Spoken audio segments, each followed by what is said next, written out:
Olá, meus amigos, nós estamos iniciando mais um estudo à luz do Evangelho, finalizando o nosso estudo sobre a lei divina. E agora vamos comentar os dois últimos mandamentos: não desejar a mulher do próximo e não cobiçar as coisas alheias. Vamos deixar aqui para o meu querido amigo Navarro iniciar seus comentários sobre esses dois mandamentos que são difíceis para serem seguidos pelas pessoas.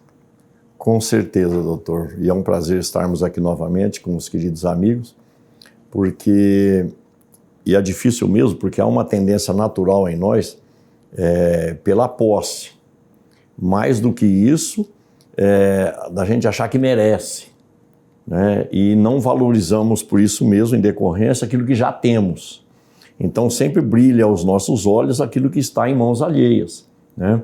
Por uma fragilidade ainda do nosso espírito, a gente que ainda vive muito no terra a terra, né, com as coisas que dariam satisfações para nós outras, sempre no campo ou fisiológico ou ainda subjetivo, mas sempre pela posse. Mas nós poderíamos analisar o primeiro desses mandamentos, né, que não cobiçar a mulher do próximo, já justamente sobre um enfoque da época, né? Porque a época em que foi dado esse mandamento, a mulher era um simples instrumento na mão dos homens, né?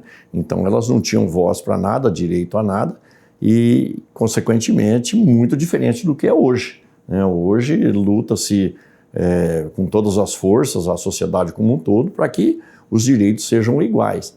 Então a primeira coisa que a gente precisaria dar uma atualizada é nesse contexto, porque nós sabemos que espíritos não têm sexo em si mesmos, né, enquanto espíritos, que é uma necessidade, vamos dizer assim, reencarnatória ou encarnatória.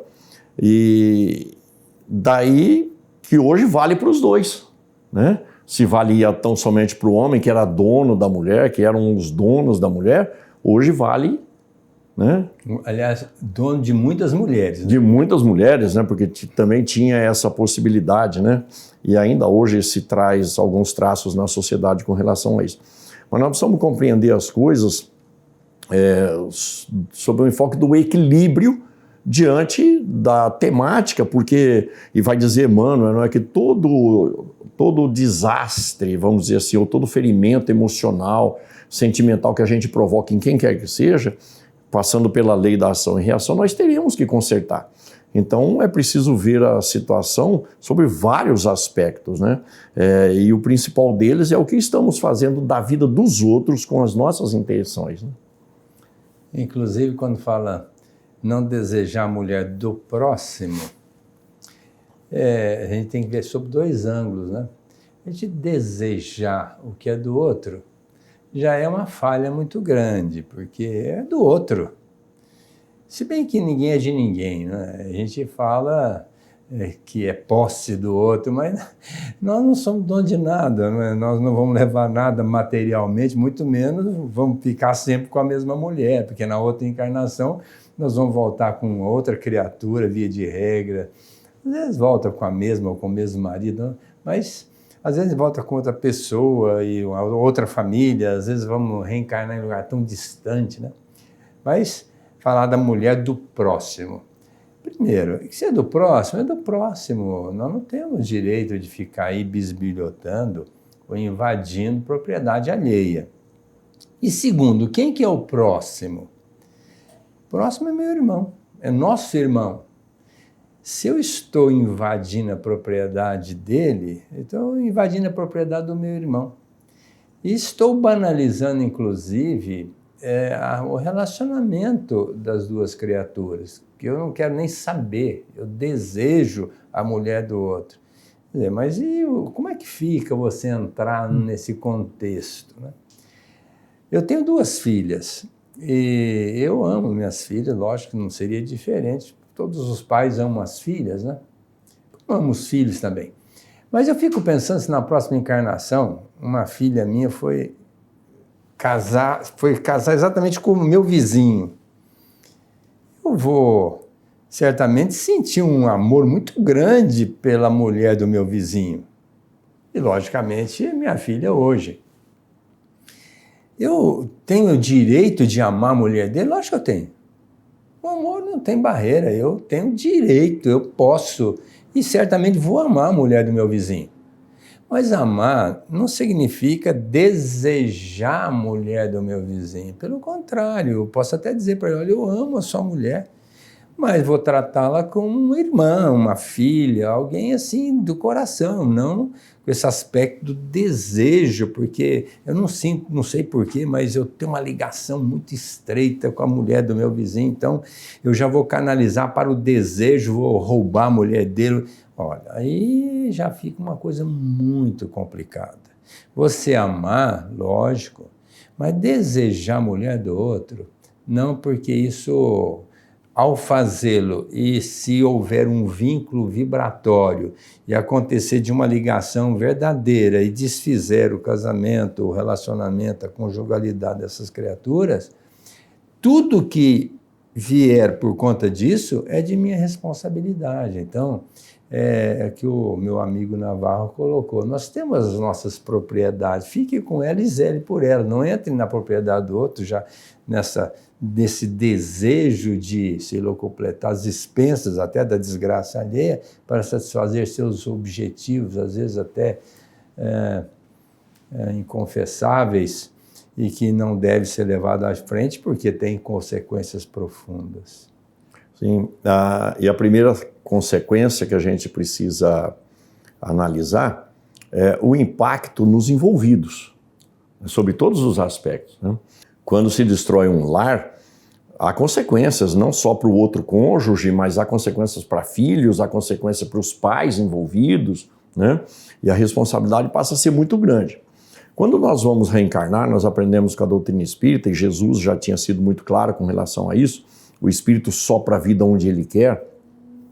Nós planejamos uma existência aqui na Terra e dá muito trabalho para a espiritualidade maior, em nome da providência divina, coordenar as posições de forma que os interesses de todos se encaixem num programa comum.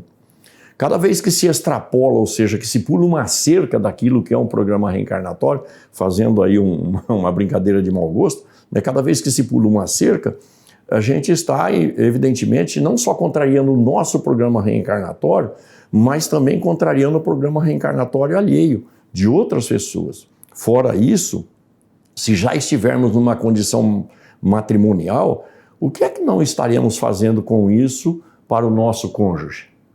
Merece o nosso cônjuge passar por isso? E todas as promessas que nós fizemos no plano espiritual para um programa de progresso e de crescimento para ambos. Porque lá no mundo dos espíritos, né, e a gente depreende isso muito facilmente no capítulo 14 do Evangelho segundo o Espiritismo, quando Santo Agostinho, naquela mensagem A Ingratidão dos Filhos e os Laços de Família, ele nos dá uma lição muito condensada, né, mas extremamente clara e importante, sobre planejamento reencarnatório. E a gente é obrigado, muitas vezes, o devedor principalmente, é obrigado a convencer, entre aspas, o outro parceiro para aceitá-lo aqui. E chega aqui, a gente ainda faz vamos dizer, uma burrada dessa, porque vai se tratar espiritualmente falando, né, de uma burrada. O que significa dizer que a gente pediu para estar com a pessoa e implorou, né, para que estivéssemos juntos, e agora a gente joga tudo isso no lixo. Dizia o Senhor Jesus que tudo aquilo que se faz às escondidas será gritado dos telhados. Ou seja, mais cedo ou mais tarde, tudo aquilo que se faz escondido será colocado à mostra. E, em primeiro lugar, para a nossa própria consciência. Depois, para os envolvidos. E aí? Normalmente, quem faz a parte de terapia, de atendimento a pessoas que têm dificuldade no relacionamento e muitas das vezes frágeis, criaturas às vezes carentes, você tem um cuidado muito grande, porque essas pessoas que procuram os terapeutas, elas estão muito frágeis, muito fragilizadas, muito sofridas às vezes, e faz a chamada contratransferência. Transfere para o terapeuta aquilo que não tem em casa, que até então não encontrou. E o terapeuta, que muitas das vezes também, tirando proveito da desgraça alheia, se permite a relacionar com essa criatura, mas sem pensar nas consequências, simplesmente ela se permitiu e eu aceitei, tudo bem. Mas olha, nesta hora a gente precisa saber separar as coisas. A pessoa está fragilizada, pode até ter um vínculo, vamos dizer assim, uma paixão, a gente saber manter a distância. Vamos ajudá-la, vamos auxiliá-la, vamos atendê-la, sim, mas não permitir que ultrapasse o limite de um relacionamento de médico-paciente ou de terapeuta-paciente, porque senão esse envolvimento, essa permissividade faz com que a pessoa já comece a colocar as manguinhas de fora. E ao deter aquela confiança da criatura e usufruir dessa confiança e às vezes depois criar um sofrimento muito maior nessa criatura que já está fragilizada, a responsabilidade é muito grande da parte desse terapeuta. A gente volta, evidentemente, e sempre precisa ser esse ponto revisto, na responsabilidade, porque o próprio Senhor Jesus, quando Ele nos orienta a fazer para o próximo aquilo que nós queremos para nós mesmos, já está demonstrando muito claramente que quando a gente faz algo para alguém e prejudica alguém, a gente vai ter que passar por essa mesma experiência, ou uma experiência do tipo com a mesma carga emocional, espiritual, sentimental, enfim, para que a gente se corrija. Então todo erro que nós cometemos traz consequências de sofrimento para nós próprios. Então o que hoje, vamos dizer assim, é um motivo para se vangloriar por ser um conquistador ou por ser uma conquistadora, né? Amanhã ou depois será causa de sofrimento. Amanhã, com certeza, será causa de sofrimento. E nós precisamos pensar nessas consequências. O que é que estamos fazendo das vidas alheias nesse processo de respeitar o cônjuge alheio? Né? Porque atualizando hoje, né, o mandamento aqui para a nossa conversa, absolutamente não desejar o cônjuge alheio, né? Não importa qual é a característica sexual ou o comportamento sexual de quem quer que seja. Então, e não precisa desejar o cônjuge, né? Melhor dizendo, do outro. Se você está solteiro, tem milhões de moças que certamente aspiram ao casamento. Ótimo, então namore com uma, com outra, até encontrar a pessoa certa e case com ela e tente fazer tudo para que o casamento dê certo, para a estabilidade da família, daqueles outros espíritos que certamente virão, e fazer tudo para que não haja realmente a separação. Agora, se a pessoa está, vamos dizer assim, separada, ela tem direito de encontrar outra pessoa? Eu acho que tem. Mas tem tantas outras pessoas também que estão separadas ou estão, vamos dizer assim, sozinhas. Não precisa ficar fustigando o lar alheio para tirar proveito de uma pessoa que está lá estabilizada. Ou se está com algumas dificuldades, ajude-a, mas não retire-a do seu convívio, porque é muito grave isso. E um detalhe, hoje nós estamos falando do cônjuge, mas existe o último mandamento, que é não cobiçar as coisas alheias, né? Você desejar ter o que o outro tem, nenhum problema. Trabalhe, lute e compre, né? Agora, cobiçar o que é do outro e transgredir os direitos do outro para obter aquilo que é do outro é muito complicado. Isso aí também já Deus colocou o mandamento para que a gente analise. Você cobiçar e ficar lutando por aquilo que é do outro, olha, deixa o outro com aquilo que é dele e vai você buscar os seus desejos, lute, batalhe, compre, pode até ultrapassar o limite do outro, mas com honestidade. Porque quando a gente cobiça e transgride e faz tudo de uma maneira injusta para adquirir aquilo que é do outro, é complicado também. A gente adquire ilicitamente, mas vai devolver no momento aprazado. A verdadeira propriedade, ensina o Livro dos Espíritos, é aquela que a gente conquista sem prejudicar ninguém, né? E claro, quando nós falamos de coisas materiais, nós sabemos que tudo aquilo que a gente conquista, materialmente falando, e legalmente, entre aspas, diante da lei de Deus, por não causar prejuízo a ninguém, é tão somente por um período de usufruto enquanto estivermos aqui na Terra. Porque para o espírito a verdadeira propriedade é que o espírito pode levar para o mundo dos espíritos, que são os valores adquiridos, né, que são a consciência dilatada, o bem praticado e tal. Nós precisamos, mais uma vez, e não tem como fugir, voltar os nossos olhos para aquilo que é um programa reencarnatório. Porque se nós pensarmos que existe tão somente uma única existência corporal, aí não haveria justiça e bondade em Deus, porque fulano tem e eu não tenho, né? Com o processo da reencarnação em andamento para burilar os nossos espíritos, se nessa eu não tenho aquilo que eu desejo, numa outra eu já posso ter tido ou poderei ter numa outra oportunidade. O planejamento reencarnatório traz para nós uma necessidade de nos condicionarmos nos limites que nos foram dados, porque é o de que é necessário para o nosso espírito. Ninguém está em posição fora, a não ser aquele que já se desequilibrou através do seu livre-arbítrio. Mas nós que estamos tentando nos equilibrar, a gente está sempre no lugar certo para fazer o que é certo. Então o que chega às nossas mãos, o que está em nossas mãos, é o suficiente para o nosso espírito. O que está nas mãos alheias, né, é suficiente para o outro espírito. E eu preciso aprender a viver sem, abrir mão. Porque esse é um exercício também para o meu espírito de desapego. Interessante que quase sempre a gente cobiça o que é materialmente do outro. Dificilmente nós cobiçamos aquela aquisição moral do outro, porque é o que seria importante. Se, nossa, mas o fulano é uma pessoa maravilhosa, eu invejo essa criatura porque ela é fantástica, mas como eu desejaria ser como ele? Tudo bem, isso é uma cobiça saudável, né? E eu acho que a gente até deveria estar se esmerando ao máximo para ser igual o fulano que a gente tem como ídolo, como um modelo, né?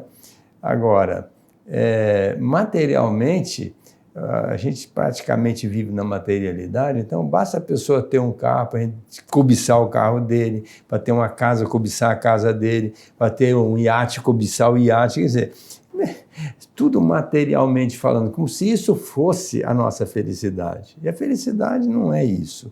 A gente está satisfeito com o que tem, vamos dizer assim, necessário para a nossa vida. Não é estar satisfeito com o que tem.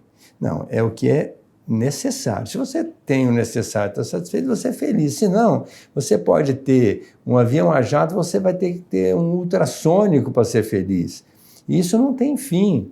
Então, é muito importante que a gente entenda o que o nosso amigo Navarro colocou, que você pode adquirir tudo pela vida, pela luta, mas valorize o que você tem. Procure se adequar a essa proposta, que muitas das vezes a gente sabe que a aprovação da pessoa bem aquinhoada é muito maior do que a pessoa mais comedida, mais limitada socioeconomicamente. Então, quando a gente almeja muitas coisas materiais, às vezes nós estamos criando a própria derrocada, né? Antes a gente estava bem na vida, tranquilo, feliz, vivendo uma vida bem tranquila. Quando a gente busca esse lado da materialidade e se locupleta e passa a ter uma outra vida, pode estar certo que quase sempre nós estamos criando mais obstáculo, mais dificuldade do que facilidade e felicidade para nós. A gente não pode se esquecer que a inveja, nesse sentido de desejar mesmo e de não ser feliz enquanto não conseguir as coisas que o outro tem, mostra o nosso grau de indigência moral, né? De atraso moral. Mas existe uma questão em jogo aí que a gente precisa raciocinar. Allan Kardec vai perguntar para os espíritos, na questão 834 do Livro dos Espíritos, se nós somos responsáveis pelos pensamentos que nós temos. Ora, a inveja é um sentimento que a gente expõe através do pensamento. Às vezes a gente segura conosco a ideia, mas ela sai flutuando por aí. Evidentemente, carregada com todas as nossas emoções e os nossos sentimentos relacionados àquilo. Então, junto com o nosso pensamento vicioso na inveja, vai uma energia correspondente. E os benfeitores espirituais vão dizer que nós somos responsáveis pelos pensamentos que nós temos diante de Deus. Por quê? Porque em sendo um pensamento energia, e nesse caso a inveja uma energia ruim, nós haveremos de colher os frutos do impacto dessa energia ruim naquele que nós estamos invejando. Consequentemente, não é só uma questão subjetiva de desejar e vamos, às vezes, até ficar contrariado com Deus, que não dá pra gente o que a gente quer e tal. É o resultado dessa inveja na vida alheia. Tudo aquilo que essa energia negativa produzir na vida alheia, né? E a gente fala aqui popularmente, nossa, fulano tem um olho que seca até pimenteira, né? São essas energias menos felizes da pessoa que inveja determinadas circunstâncias. Nós seremos responsáveis até por esse tipo de pensamento. Então, o melhor a fazer é se conscientizar de que nós temos por alcance aquilo que o nosso espírito tem necessidade na vida que nós estamos levando, né? Mas essa questão que o doutor levantou é muito importante, né? Eu preciso invejar e fazer por onde ter as características morais, intelectuais até, daqueles que avançam, né? Mas ficam aqui na minha miséria moral, na minha miséria espiritual, né? E querendo coisas materiais, invejando coisas materiais. Estou patinando sem sair do lugar. Quando nós falamos de energia, o pensamento é muito forte. E quando a gente deseja uma mulher, por exemplo, ou deseja um homem, de acordo com o sexo, e isso torna uma coisa muito veemente, muito forte, consegue penetrar na intimidade da criatura. Se essa pessoa estiver fragilizada, ela vai estabelecer vínculo com esse pensamento. E aí é que mora o perigo, porque nós estamos desejando uma coisa que não é certa.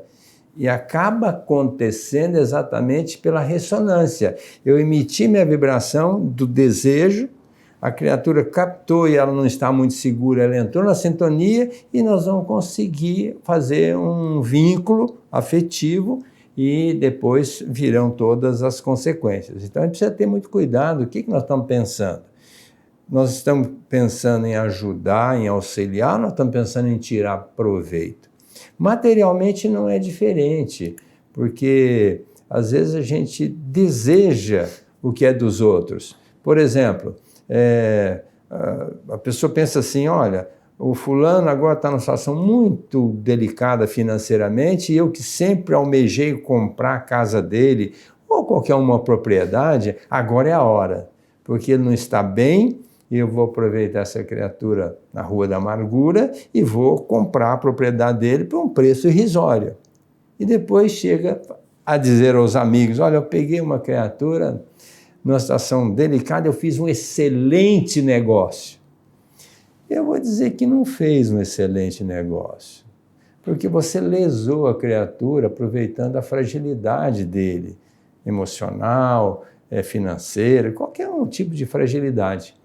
Se você desejava comprar a propriedade dele e agora surgiu o momento, vamos ser honestos, quanto vale a propriedade dele? Você tem dinheiro para comprar? Tem. Então compre e pague justamente o preço que ela vale.